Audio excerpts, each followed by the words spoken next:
guys, let's talk tire pressure accuracy. Specifically the accuracy of whatever gauge or gauges you may be using. I think it's fair to say that most of us, certainly myself included, take for granted the accuracy of whatever gauge we use on our motorcycles. Now this video is specifically geared towards motorcycles, but everything I'm going to say certainly applies to whatever tires you may be inflating, be it a car, truck, trailer, RV, whatever. There are some subtle differences.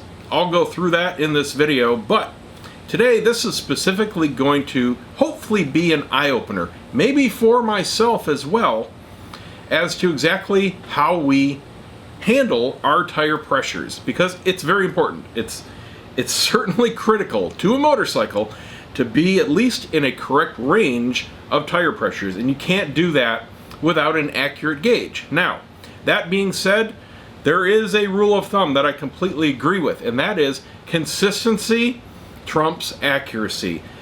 That simply means, look, if you have tires that are working well for you, and you are using the same gauge and setting your pressures to the same reading, whatever it may be each time, that's all that matters. The end result is what matters. Do you have good grip? Do you have good performance? Do you have good tire life? Okay, then that's what is important. Doesn't matter if the gauge says 46 or 32. That's just the number on that particular gauge. However, what you have to assume from that is when you see other people posting online, especially saying, oh, I run 32 front and 36 rear, and that's great, set your tires to that. Tire pressure gauges vary wildly, and I think we'll see that. I've done some preliminary tests, kind of the basis of this video, but I think at the end of this, after we see all the data, you'll agree that the results vary greatly device to device. So you may be setting to the same number as somebody's suggestion, but you may not be getting the same actual pressure and therefore the same results. So what we're going to do is test at 30 psi and 40 psi, because I just want to see if the accuracy of these gauges changes depending on their range, and we'll just see what happens. I have a selection of from the very most inexpensive all the way through the mid-range to the quite expensive. Now, there's no way anybody can do a total comprehensive guide, and I will say that there are quite a few tire pressure guides out there, some quite dated now, but probably still accurate, and they have very good testing methodology. But there are a few things specific to motorcycles that you have to consider. Number one is the physical form factor. There are quite a few gauges out there that consistently are rated and are independently tested to be very accurate right out of the box, excellent gauges to use. And they are 100% useless for motorcycles because you can't physically fit them in. On a motorcycle, the vast majority are designed and built with the stems pretty deep inside your spokes or your cast, and there's just no way to get a large device to your stem. You can't do it. You need either a flexible line or an angled adapter. So a lot of these gauges, they're pistol grip, or they're a nice big fat round head gauge, or whatever. You just can't get it in there. So that completely negates it. There are some motorcycle specific gauges, even by these same highly rated companies, and they get terrible reviews. They're just not the same. So we're just going to have to play the odds here. Now, this is not going to tell you which of these gauges is accurate. In fact, no comparison that doesn't use a certified master gauge can do that. And those are only found where professional mechanics hang out. Very large shops that have enough volume that they need their in-house calibration services. Tool trucks like Snap-on and Mac, if you happen to know somebody that drives one, they're probably going to have one on their truck. Maybe some very large tire shops. That's about it. You can't buy anything out of the box, and you can't buy anything at home that's going to actually tell you this gauge is accurate. You have to get it checked. You won't be able to calibrate anything like this that you buy cheap or even in a store. Those are only professional gauges that can actually be calibrated, but you can check against a certified master gauge to at least tell you, look, is this 4 high? Is this 2 low? Is this 3 high at this particular pressure? That's all you can do. I don't have a certified master gauge. That would be nice, but I just don't have a contact. But what I can do, because I have 9 gauges here, we're going to look at the statistics. We're going to play the odds. We're going to look for a core group of numbers that are giving the same results. That will statistically mean that those particular gauges have the highest odds of being accurate. And like I said, we'll see how it affects it at 30 and 40 to see if there's any shift. It'll especially be telling if we do get a core group that's accurate to themselves at both 30 and 40. That would instill confidence in me, at least, in those gauges. And then we'll, I'm sure, see some outliers. Maybe there'll be some surprises. I don't know. Let's go through the selection here, starting off with the absolute cheapest. This is a very common type called a stick, and it's as basic as it gets. This is a 99-cent plastic unit from the auto store at the checkout. You know, just one of those impulse buys. I could always use one. And I keep these all over the place. In the glove boxes of my cars, in my tool room, my toolbox here. You know, they're cheap, they're good to have. At least to get you in the ballpark. Hey, I've got some pressure. Because, you know, with some tires, it's hard to look at it and tell. You could be at 10 PSI or 40 PSI, and it looks the same. So it's good to have a gauge just to throw on there. That's really all I use them for. I do not actually use these to set pressures on anything. I also have a $10 digital unit here from a big box store. Very common. Digital units are simply using, obviously, a digital sensor to detect the pressure, and the quality of the sensor is the only thing that really matters on these. And again, you really have to look up reviews and independent tests to tell you, is it even accurate? Most of the time, the results are no. They are wildly inaccurate. We'll see how this one does. And I have 2 on the higher end stick types. These are still under $10, but they're about as expensive as they get. Much, much better quality overall, every single part from the 99-cent deal. There's very smooth actuation in the sticks. They're all metal, just a higher quality construction. We'll see if it makes any difference to the results. Then I have a selection of gauges built into compressors, and these are what I actually use when I'm filling up my vehicles. I don't use a separate gauge. I go by what's on the tool itself.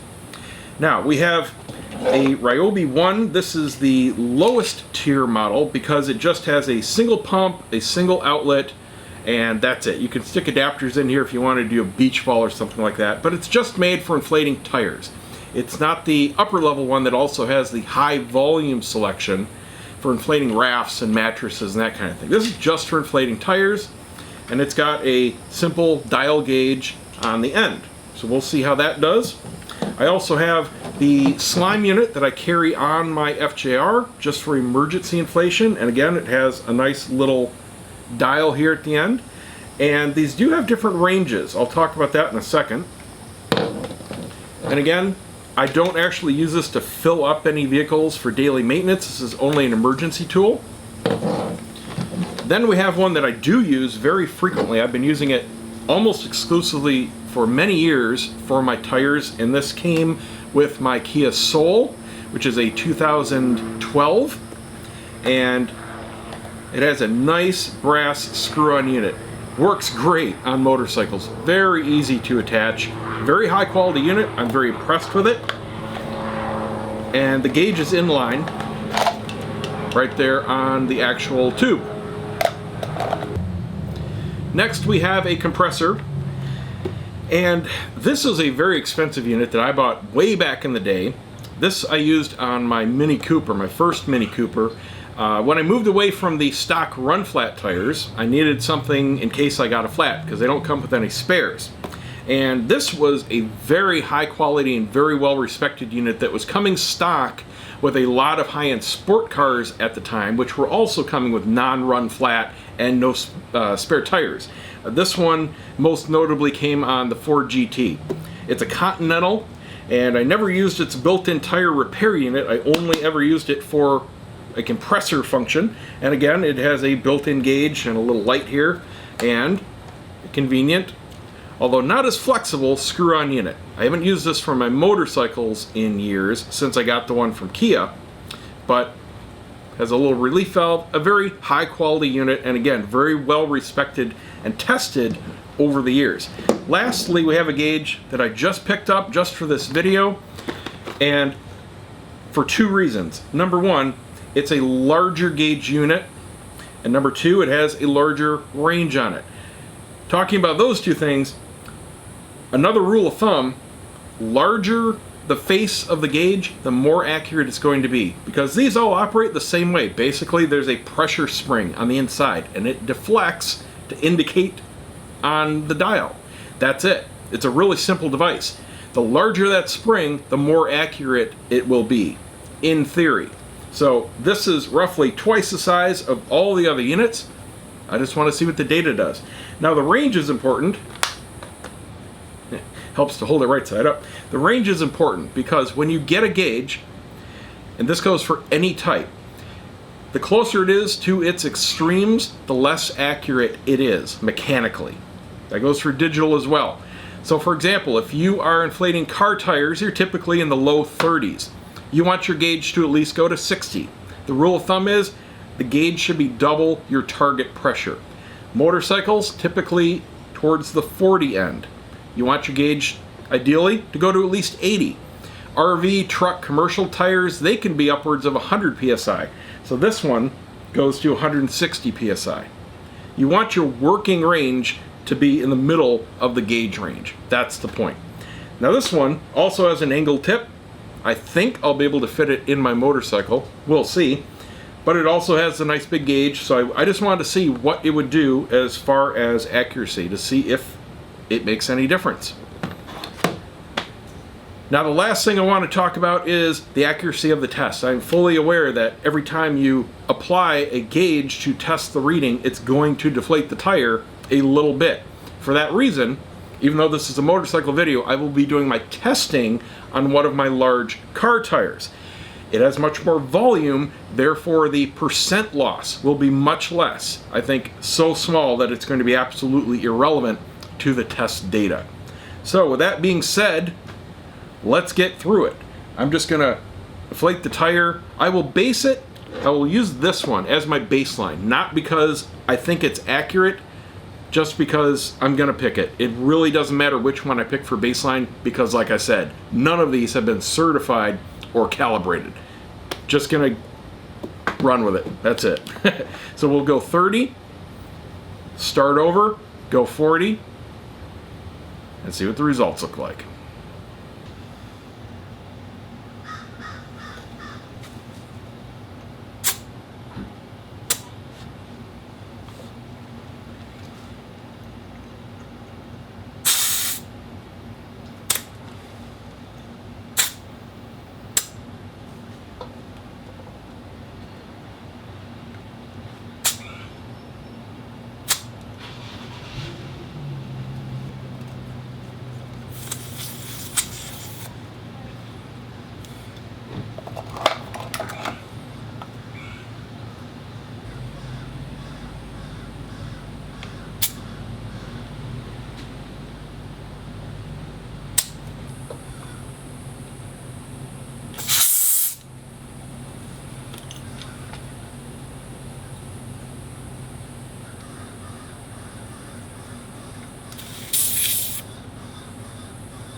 So here we have the results. I think this may be a little surprising to some people.